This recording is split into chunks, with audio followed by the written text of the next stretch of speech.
विधानसभा चुनाव के पहले चरण में 43 सीटों के लिए 13 नवंबर को होने वाले मतदान को लेकर नामांकन प्रक्रिया जारी। पहले दिन कल 3 प्रत्याशी ने भरा नामजदगी का पर्चा। राज्य में आदर्श आचार संहिता लागू होने के बाद अब तक 1.25 करोड़ की अवैध सामग्री और नकदी जब्त। मतदाताओं को प्रलोभन देने वालों पर सख्त कार्रवाई का निर्देश।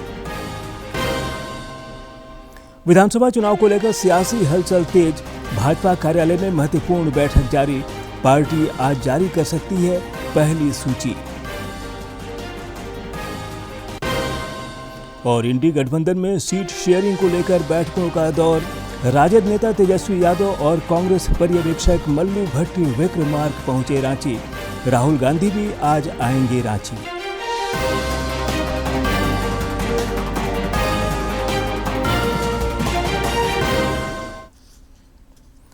नमस्कार, खबरें झारखंड में आपका स्वागत है।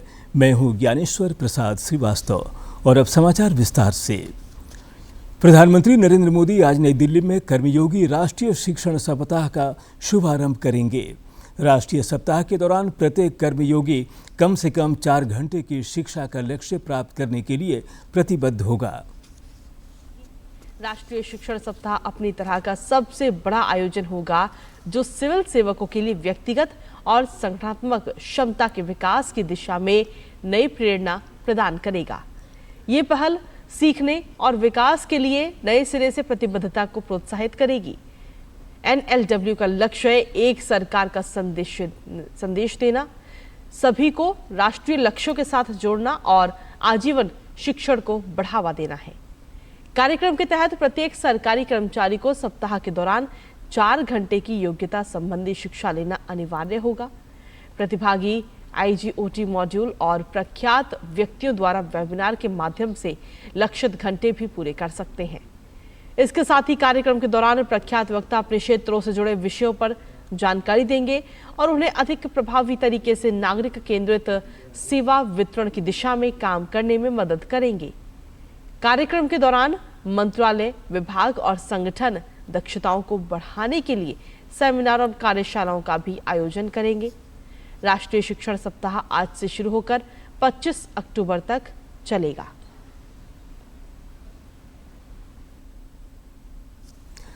विधानसभा चुनाव के पहले चरण में 43 सीटों के लिए 13 नवंबर को होने वाले मतदान को लेकर कल से नामांकन प्रक्रिया शुरू हो गई है। पहले दिन कल 3 प्रत्याशियों ने नामजदगी का पर्चा दाखिल किया। अपर मुख्य निर्वाचन पदाधिकारी नेहा अरोड़ा ने बताया कि जमशेदपुर पश्चिम, रांची और कांके विधानसभा क्षेत्र से एक प्रत्याशी ने पर्चा दाखिल किया है। तो कुल नामांकन 3 है। जमशेदपुर वेस्ट में 1 नामांकन, रांची में 1 नामांकन और कांके विधानसभा में 1 नामांकन, कुल 3 नामांकन है। राज्य के मुख्य निर्वाचन पदाधिकारी के रवि कुमार ने कहा है कि निष्पक्ष और शांतिपूर्ण मतदान को लेकर निर्वाचन आयोग पूरी तरह तैयार है। हमारे संवाददाता से विशेष बातचीत में श्री कुमार ने कहा कि इस बार के विधानसभा के चुनाव में कई नई पहलों को भी अंजाम दिया जा रहा है, जिससे मतदाताओं को काफ़ी सहूलियत होगी। झारखंड में पहले चरण का मतदान 13 नवंबर को होगा और दूसरे चरण का मतदान 20 नवंबर को होगा।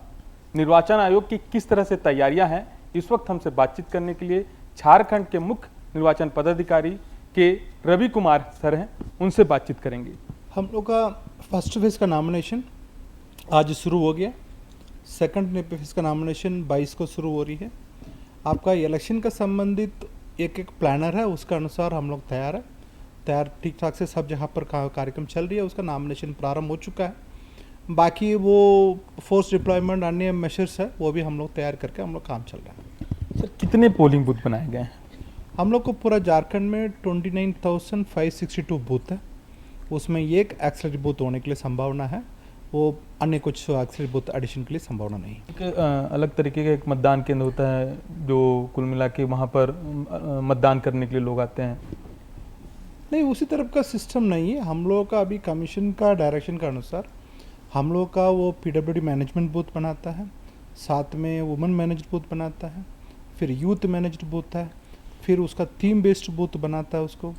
उसी तरफ से हम लोग PWD मैंने उसका अलग से बूथ बनाता है। फिर कितना संभव है सभी बूथ का हम लोग मॉडल बूथ बनाते हैं। लोकतंत्र के इस महापर्व में लोग मतदान करने के लिए अधिक से अधिक आएँ, इसके लिए निर्वाचन आयोग क्या कर रहा है? अभी वो वोटिंग परसेंटेज VTR का बढ़ाने के लिए लास्ट टाइम में भी बहुत प्रयास किया था। लोकसभा चुनाव में पहले हम लोग का नेशनल एवरेज नीचे रहती थी, लोकसभा चुनाव में हम लोग नेशनल एवरेज के ऊपर आ गया। इसी बार हम लोग और वोटिंग परसेंटेज को ले जाने के लिए हम लोग प्रयास कर रहे हैं। कुछ संवेदनशील इलाके हैं, उन इलाकों में मतदान कराने के लिए क्या व्यवस्था है? देखिए, झारखंड में परिप्रेक्ष्य में देखेंगे, यहाँ पर कुछ जगह पर वो पूर्व में LWE एक्टिविटीज़ था, अभी भी कुछ जगह पर हम लोग का सिचुएशन है, वहाँ पर हम लोग का उसका असेसमेंट करके वो उसका खुद का क्रिटिकल डिक्लेयर करते हुए उसका कमीशन का मैनुअल के अनुसार क्या क्या प्रिवेंटिव मेजर्स लेना है उसका मेजर देखते हुए वहाँ पर एक्टिविटीज़ कर रहा है। बाकी CAPF major, non CAPF majors करके हम लोग का एक ट्रांसपेरेंट इलेक्शन कराने के लिए क्या क्या व्यवस्था कर रहा है वो भी प्रत्येक बूथ में कर रहा है। मतदान केंद्रों की निगरानी करने के लिए क्या CCTV कैमरों की व्यवस्था की गई है? झारखंड में हम लोग को 100% बूथों पर हम लोग CCTV कैमरा लगा के मॉनिटरिंग कराता है। उसका मॉनिटरिंग हम लोग का CO ऑफिस लेवल पर हो जाती है, DO लेवल पर भी, RO लेवल पर भी। वो तीनों स्टेज में हम लोग को 100% बूथ का हम लोग यहाँ से मॉनिटरिंग करता है। उसका मॉनिटरिंग एक्टिविटी सुबह 5:30 बजे से शुरू होकर मतदान कंप्लीट होने तक पूरा सभी बूथ का हम लोग मॉनिटरिंग करता है। लोकतंत्र के इस महापर्व में लोग शामिल हों, आपके माध्यम से क्या अपील करेंगे लोगों को मतदान करने के लिए? एक मताधिकार है, एक बहुत महत्वपूर्ण अधिकार है, इसलिए सभी वोटर से मेरा अनुरोध है, आपका पोल का समय में अपने बूथ में जाएं, वहां पर अपने मताधिकार का प्रयोग करें। साथ में परिवार में भी एक आदमी भी छूटना नहीं चाहिए, उनका सबका ले जाकर एक अच्छा डेमोक्रेसी के लिए आप अपने मताधिकार का प्रयोग करें। शुक्रिया, थैंक यू। ये थे के रवि कुमार, जो मुख्य निर्वाचन पदाधिकारी हैं, जिसे आप सुन रहे थे, जिनका साफ तौर पे कहना है लोकतंत्र के इस महापर्व पे लोग अपने घरों से निकलकर अधिक से अधिक आएं और लोकतंत्र के इस महापर्व में शामिल हों। अपने कैमरा सहयोगी विकास के साथ सोमेश पटेल, DD न्यूज़, झारखंड। राज्य में आदर्श आचार संहिता लागू होने के बाद से अब तक 1.25 करोड़ रुपए के अवैध सामान और नकदी जब्त की गई है। अपर मुख्य निर्वाचन पदाधिकारी नेहा अरोड़ा ने बताया कि सबसे अधिक पलामू जिले में 26,51,000 रुपए जब्त किए गए हैं। का कुल एजेंसीज का सीजर है 1,25,00,000। इसमें एजेंसी वाइज भी सीजर है, जिसमें सबसे ज्यादा स्टेट पुलिस डिपार्टमेंट का सीजर है 64 लाख का, स्टेट एक्साइज डिपार्टमेंट का है 24 लाख का, और state goods and services tax public commercial tax का 28 लाख का। तो ये कंपोनेंट वाइज भी है।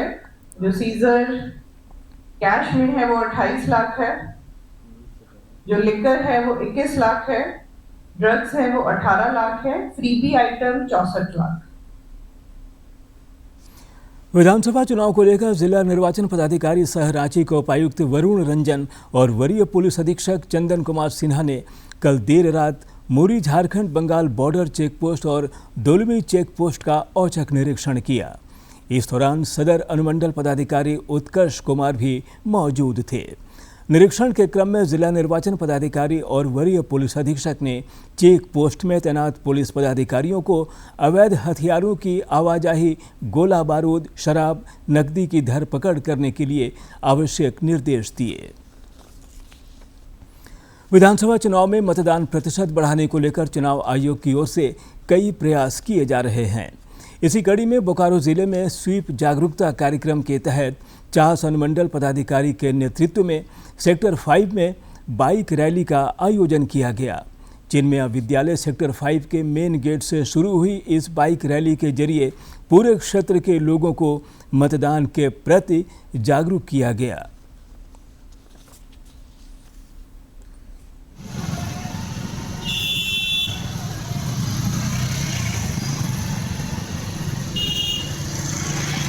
बाइक रैली के माध्यम से हम जागरूकता कर रहे हैं और भी अलग अलग विभिन्न माध्यम से जागरूकता करते हैं। पब्लिक ने भी हमें सपोर्ट किया है। हम लोग देख रहे थे कि रोड पे बहुत लोग अपने निकल के मंजिलों में फर्स्ट सेकंड थर्ड फ्लोर सब बाहर निकल के देख रहा है। तो शायद ये उद्देश्य जो हमने आज अपना सोचा था कि लोगों को हम बुलाएंगे बाहर और मतदान की बातें करेंगे, चर्चा करेंगे, शायद वो सफल। इधर हजारीबाग में मतदान प्रतिशत बढ़ाने के लिए समाज कल्याण विभाग की ओर से जागरूकता अभियान चलाया जा रहा है। समाज कल्याण पदाधिकारी शिप्रा सिन्हा ने बताया कि दिव्यांग और वृद्ध मतदाताओं को घर घर जाकर जागरूक करने का निर्णय लिया गया है। इसके साथ ही विभाग के सभी लोगों ने खुद मतदान करने और दूसरों को मतदान करने के लिए प्रेरित करने की शपथ भी ली। लोग ये मैसेज दे रहे हैं कि आप अपने मिठाई के डब्बे में या आप जो सामान का पैकेज दे रहे हैं उसमें जो मतदान का तिथि है उसको अंकित करके दें। तो पूरा एक विस्तृत प्लान डिस्ट्रिक्ट का तैयार किया हुआ है, जो हमारा 14 अक्टूबर से लेकर हमारा जो मतदान का तिथि है जिले में इधर हजारीबाग विधानसभा क्षेत्र में 11-12 तारीख तक का तैयार है और मांडू विधानसभा क्षेत्र में 18 तारीख तक का। और डिफरेंट जो डिपार्टमेंट्स हैं उनका जो स्पेसिफिक रोल है अपने मतदान में जागरूकता फैलाने के लिए, उनको भी ये पूरा जो डेट वाइज जो कैलेंडर है वो उनको बनाकर दे दिया गया है, ताकि वो अपने तंत्र के माध्यम से व्यापक प्रचार प्रसार क्षेत्र में। विधानसभा चुनाव को लेकर राज्य में सियासी हलचल तेज हो गई है। सभी राजनीतिक दलों में बैठकों का दौर जारी है।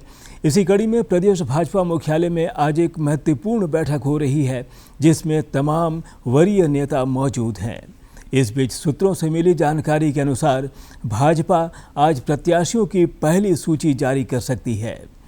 इससे पहले रांची में एनडीए घटक दलों के बीच सीट शेयरिंग के फॉर्मूले की घोषणा करते हुए पार्टी के चुनाव प्रभारी शिवराज सिंह चौहान ने कहा कि यह चुनाव सत्ता के लिए नहीं है, बल्कि झारखंड की अस्मिता बचाने का चुनाव है।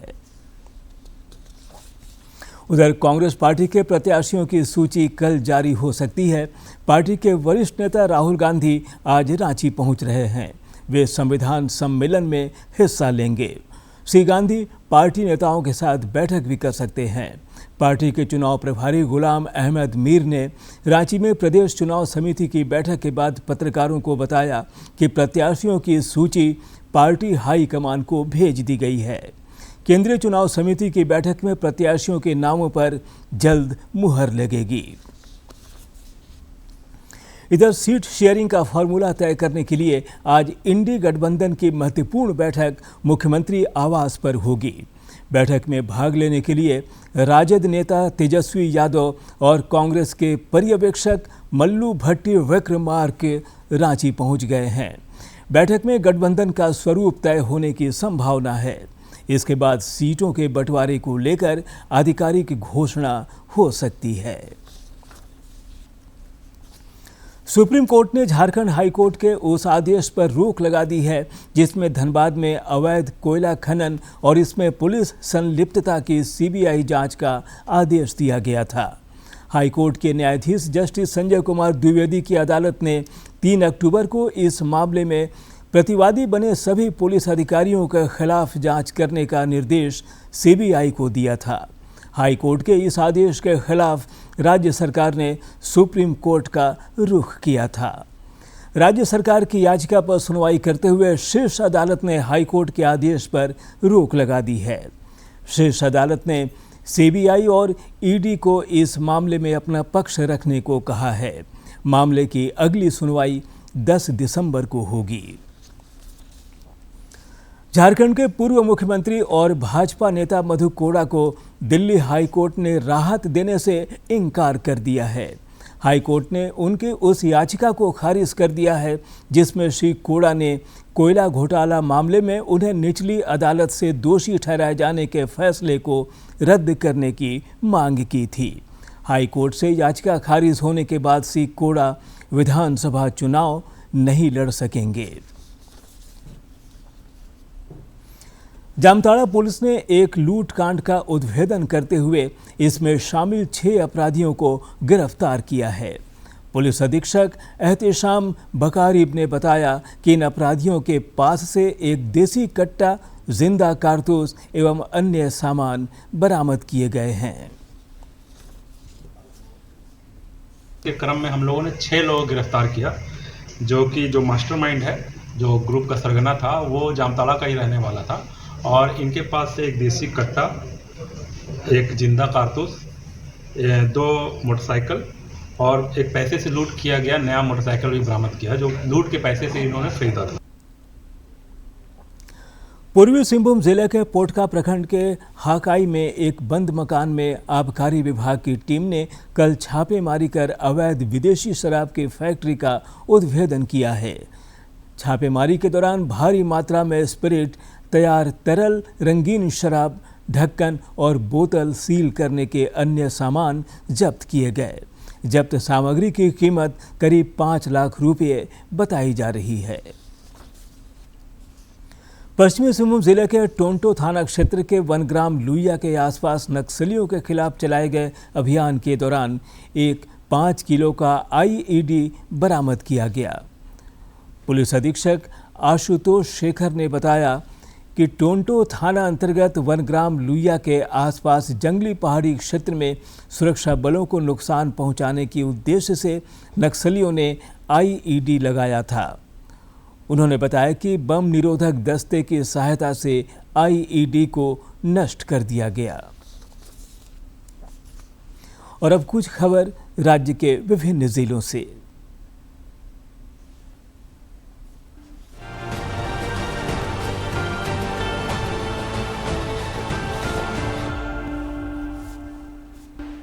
खूंटी जिला निर्वाचन पदाधिकारी सह उपायुक्त लोकेश मिश्रा और पुलिस अधीक्षक अमन कुमार ने मुरुहू में बनाए गए चेक नाका का निरीक्षण किया।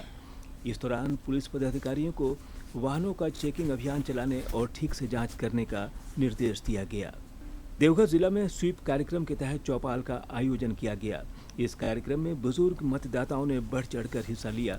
कार्यक्रम में उन्हें घरों से निकलकर मतदान करने के लिए प्रेरित किया गया। देवघर जिला निर्वाचन पदाधिकारी सह उपायुक्त ने जिला स्तरीय प्रवर्तन एजेंसियों के साथ बैठक कर उन्हें आदर्श आचार संहिता प्रभावी होने के पश्चात किए जाने वाले कार्यों से अवगत कराया। दुमका में स्वीप कार्यक्रम के तहत बस स्टैंड समेत अन्य स्थलों पर मतदान प्रक्रिया में बढ़ चढ़कर भाग लेने से संबंधित संदेशों के पोस्टर चिपकाए गए, जिसमें नागरिकों से 100% मतदान करने की अपील की गई। बोकारो में मतदान प्रतिशत बढ़ाने को लेकर स्वीप कोषांग टीम की ओर से सभी प्रखंडों और नगर निगम में विभिन्न गतिविधियों का आयोजन किया गया और मतदान करने के लिए लोगों को प्रेरित किया गया। गढ़वा में स्वीप कोषांग के नोडल पदाधिकारी प्रमेश कुशवाहा ने किन्नर समाज के लोगों के साथ बैठक की। इस दौरान उन्होंने मतदाता जागरूकता अभियान में उनसे सहयोग करने का आग्रह किया। मुख्य न्यायाधीश एमएस रामचंद्र राव अपने दौरे के क्रम में बोकारो के पिटरवार फॉरेस्ट गेस्ट हाउस पहुंचे। इस दौरान उन्होंने परिसर में पौधरोपण भी किया। रांची के सरला बिरला विश्वविद्यालय में सीएसी और कंप्यूटर साइंस विभाग के संयुक्त तत्वावधान में साइबर सुरक्षा विषय पर कार्यशाला का आयोजन किया गया। कार्यशाला में साइबर धोखाधड़ी से उभरते नवीनतम खतरों के बारे में जानकारी दी गई। चतरा के इटखोरी थाना क्षेत्र के नवादा गांव में हुए मर्डर केस का एसआईटी ने खुलासा कर दिया है। शांति व्यवस्था भंग करने के इरादे से हत्यारों ने इस घटना को अंजाम दिया था। पुलिस ने इस मामले में 2 आरोपी को गिरफ्तार किया है। डुमरी पुलिस ने करिहारी गांव में छापेमारी कर अवैध शराब की भट्टी को ध्वस्त कर दिया है। इस दौरान करीब 340 किलो जावा महुआ को भी जब्त किया गया। हजारीबाग के पदमा में काम करने वाले मजदूरों को भुगतान नहीं मिलने के कारण मजदूरों ने संयंत्र में ताला जड़ दिया है। ये सभी मजदूर सिंचाई संयंत्र में काम करते थे। हजारीबाग के सदर थाना क्षेत्र अंतर्गत बजरंगी चौक के पास प्लाई बोर्ड गिरने से एक मजदूर की मौत हो गई। मृतक मजदूर चौपारण सिंहपुर का रहने वाला था। साइबर अपराधियों ने धनबाद के बीसीसीएल कर्मी को झांसे में लेकर 1,10,000 रुपये की ठगी कर ली। यह रकम उसे इस साल बोनस के रूप में मिली थी।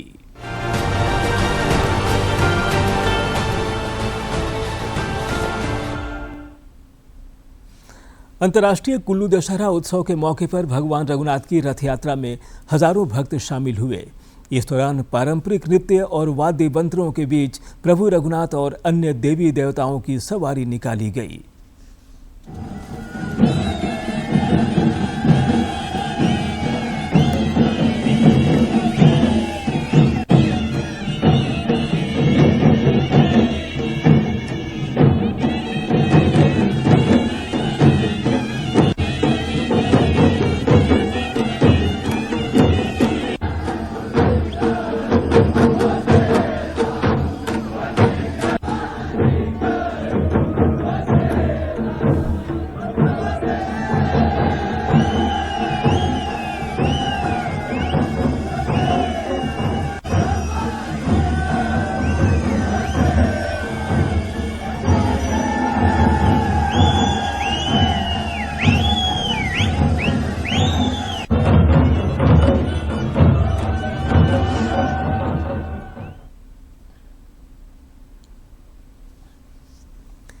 राजधानी रांची, रामगढ़, खूंटी और लोहरदगा तथा संथाल समेत राज्य के कई हिस्सों में आज भी हल्के और मध्यम दर्जे की बारिश होने के आसार हैं।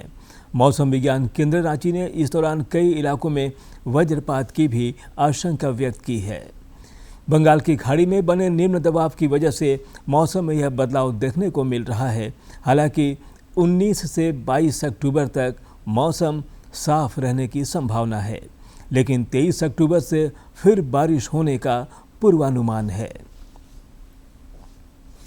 19वीं झारखंड राज्य पुलिस ड्यूटी मीट 2024 का समापन हो गया है। रांची में आयोजित इस प्रतियोगिता में 29 अंक के साथ दक्षिण छोटानागपुर स्टेट चैंपियन बना, जबकि 26 अंक हासिल कर सीआईडी स्टेट की टीम दूसरे स्थान पर रही। एकल प्रतियोगिता में sub inspector Rohit Kumar Kalindi champion और नविता कुमारी महतो उप विजेता रही। प्रतियोगिता का उद्घाटन राज्य की गृह सचिव वंदना डाडेल और पुलिस महानिदेशक अनुराग गुप्ता ने किया था। गोवा में संपन्न राष्ट्रीय बेंच प्रेस प्रतियोगिता में झारखंड को 11 गोल्ड, 4 रजत और 3 कांस्य पदक प्राप्त हुए। वहीं झारखंड की बालक और बालिका टीमें जूनियर वर्ग में उप विजेता बनी। पुरुष वर्ग में विनोद पात्रा तथा महिला वर्ग में पामेला मावी बेस्ट लिफ्टर घोषित हुई। वहीं इंद्रजीत सिंह इक्विप्ड और अनइक्विप्ड दोनों ही वर्ग में बेस्ट लिफ्टर बने। झारखंड दिव्यांग क्रिकेट टीम ने अपने पहले मैच में हिमाचल प्रदेश को 9 विकेट से हरा दिया है। राजस्थान के उदयपुर में चल रही इस प्रतियोगिता में हिमाचल प्रदेश ने पहले बल्लेबाजी करते हुए 20 ओवर में 117 रन बनाए। लक्ष्य का पीछा करने उतरी झारखंड की टीम ने 4 विकेट खोकर 18 ओवर में ही जीत हासिल कर लिया।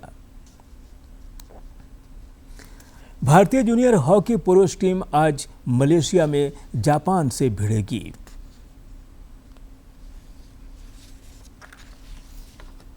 वहीं भारतीय जूनियर पुरुष हॉकी टीम आज मलेशिया में 12वें सुल्तान जोहर कप में जापान से भिड़ेगी। जापान के बाद भारतीय टीम 20 अक्टूबर को ग्रेट ब्रिटेन, 22 अक्टूबर को मेजबान मलेशिया और फिर 23 अक्टूबर को ऑस्ट्रेलिया के साथ खेलेगी। और अब जानते हैं आज के इतिहास के बारे में।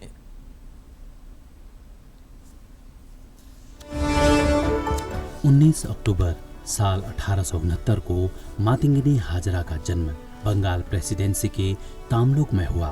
वे भारत के महान क्रांतिकारियों में से एक थीं। मातंगिनी को बूढ़ी गांधी के नाम से भी जाना जाता है। साल 1933 में करबंदी आंदोलन को दबाने के लिए बंगाल के तत्कालीन गवर्नर एंडरसन तामलुक आए तो उनके विरोध में प्रदर्शन हुआ। वीरांगना मातंगिनी हाजरा सबसे आगे काला झंडा लिए डटी रहीं। साल 1942 में एक विरोध प्रदर्शन के लिए मातंगिनी लगभग 5000 लोगों के साथ सरकारी डाक बंगले में पहुंच गई। अंग्रेजों ने 72 साल की उम्र में उन्हें गोलियों से छलनी कर दिया, लेकिन उन्होंने मरते दम तक तिरंगे को नहीं गिरने दिया और उनके मुंह से वंदे मातरम निकलता रहा। 19 अक्टूबर साल 1910 को प्रसिद्ध खगोल भौतिक शास्त्री सुब्रमण्यम चंद्रशेखर का जन्म लाहौर में हुआ। खगोलिकी के क्षेत्र में उनकी सबसे बड़ी सफलता उनके द्वारा प्रतिपादित चंद्रशेखर सीमा नामक सिद्धांत है। चंद्रशेखर सीमा के प्रतिपादन के फलस्वरूप ही न्यूट्रॉन तारों और ब्लैक होल्स का पता चला था। उन्होंने श्वेत ड्वार्फ तारों के समूह की अधिकतम आयु सीमा के निर्धारण की विवेचना की। साल 1968 में उन्हें भारत सरकार द्वारा पद्म विभूषण से सम्मानित किया गया और साल 1983 में उन्हें भौतिकी के नोबेल पुरस्कार से नवाजा गया। 19 अक्टूबर साल 1920 को पांडुरंग शास्त्री अठावले का जन्म बॉम्बे प्रेसिडेंसी के रोहा में हुआ। वे भारत के दार्शनिक, आध्यात्मिक गुरु और समाज सुधारक थे। उन्होंने साल 1954 में स्वाध्याय आंदोलन चलाया और स्वाध्याय परिवार की स्थापना की। स्वाध्याय आंदोलन श्रीमद् भगवत गीता पर आधारित आत्मज्ञान का आंदोलन है, जो भारत के 1 लाख से अधिक गांवों में फैला हुआ है और इसके लाखों सदस्य हैं। पांडुरंग शास्त्री अठावले के जन्मदिन को मनुष्य गौरव दिवस के रूप में मनाया जाता है। साल 1999 में पांडुरंग शास्त्री को पद्म विभूषण से सम्मानित किया गया। सेहत के आज के अंक में देखते हैं हड्डियों के रोगों से निपटने के लिए कुछ अहम योग क्रियाओं के बारे में, जिसमें हड्डियों की ताकत कम हो जाती है और टूटने का खतरा बढ़ जाता है। अगर आप लंबे समय तक कंप्यूटर पे काम करते हैं या फिर लंबे समय तक आपका डेस्क जॉब है, तो आज हम कुछ ऐसे व्यायाम सीखेंगे जो कि आपकी मदद करेंगे। सूक्ष्म व्यायाम जो कि हमारी गर्दन, हमारे हाथ, हमारे पैर और हमारी वेस्ट के लिए लाभदायक है, क्योंकि हमें लंबे समय तक कंप्यूटर पे काम करना पड़ता है। चलिए सीखते हैं सबसे पहले नेक एक्सरसाइजेस यानी गर्दन की एक्सरसाइजेस। सीधे बैठेंगे सुखासन में, हाथ आपके जांघों पे, इनहेल करते हुए रुकेंगे। एक्सहेलेशन के साथ अपनी दाईं ओर मुड़ेंगे।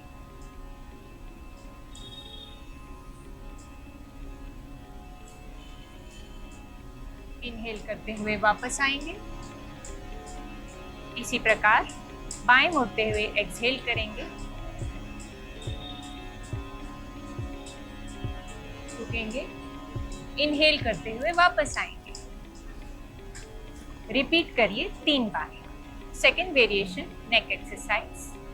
अपनी गर्दन को दाईं तरफ झुकाएंगे, कंप्लीट स्ट्रेच देंगे, इनहेलेशन के साथ वापस आएंगे। इसी प्रकार बाईं ओर एक्सहेलेशन के साथ स्ट्रेच देंगे, इनहेल करते हुए वापस आएंगे। रिपीट करिए 3 बार। अब शोल्डर एक्सरसाइज। अपने कांधों को ऊपर उठाएं, अपने कानों की तरफ ले जाएं, एक्सहेल करते हुए वापस, इनहेल करते हुए ऊपर जाएं, एक्सहेल करते हुए वापस।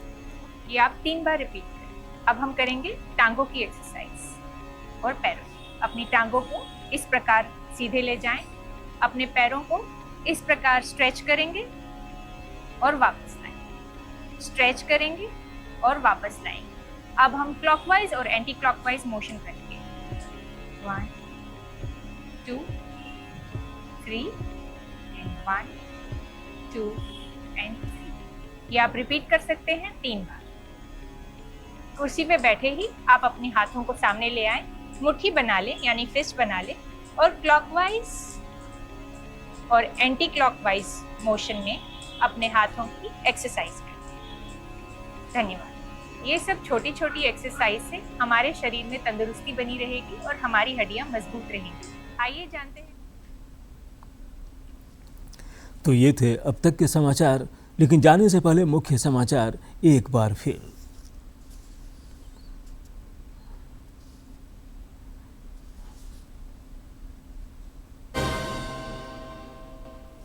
विधानसभा चुनाव के पहले चरण में 43 सीटों के लिए 13 नवंबर को होने वाले मतदान को लेकर नामांकन प्रक्रिया जारी। पहले दिन कल 3 प्रत्याशियों ने भरा नामजदगी का पर्चा। राज्य में आदर्श आचार संहिता लागू होने के बाद अब तक 1.25 करोड़ की अवैध सामग्री और नकदी जब्त। मतदाताओं को प्रलोभन देने वालों पर सख्त कार्रवाई का निर्देश। विधानसभा चुनाव को लेकर सियासी हलचल तेज। भाजपा कार्यालय में महत्वपूर्ण बैठक जारी। पार्टी आज जारी कर सकती है पहली सूची।